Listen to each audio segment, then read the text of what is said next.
Many people don't know this, but in fact it's not a four-sided pyramid. It has a very slight concavity on each side, making it an eight-sided pyramid. Now, the minute you do this, you not only complicate the design tremendously, but it produces rather bizarre geometry. So this geometry, when we analyze it, produces numbers. Numbers keep popping out.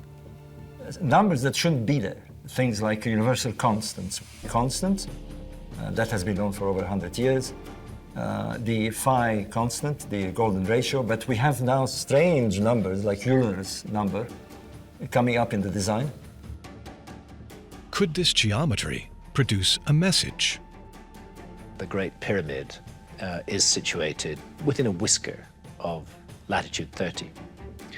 It seems like the latitude choice was derived from astronomy because there's a lens effect of the atmosphere of the Earth, and when you take that into account, the tiny error shy of latitude 30 goes away. They were on astronomical latitude 30, if you like.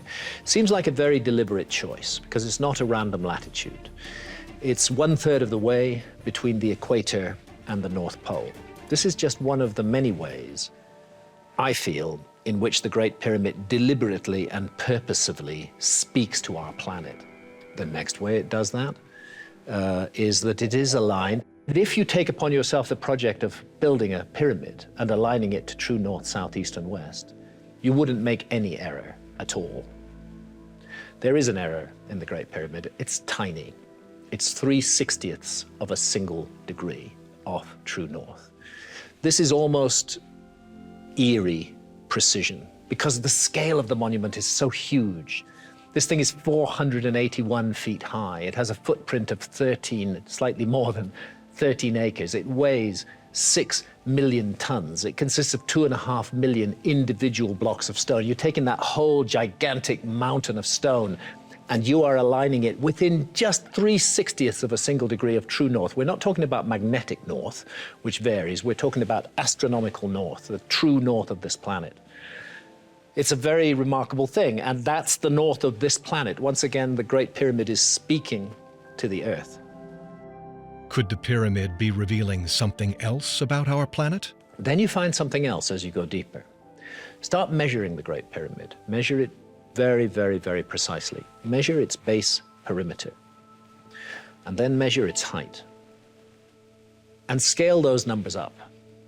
What you find is that at a scale of 1 to 43,200, and I'll explain why that's not a random scale in a moment, on a scale of 1 to 43,200, the dimensions of the pyramid give you the dimensions of this planet.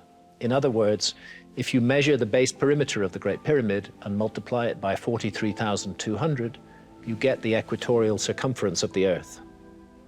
And if you measure the height of the Great Pyramid and multiply it by 43,200, you get the polar radius of the Earth. So in all those centuries and millennia, when our ancestors went through the Dark Ages and didn't even know that they were living on a planet, let alone the dimensions of the planet, all they ever had to do was go accurately measure the Great Pyramid, multiply those numbers by 43,200, and they have the dimensions of our planet.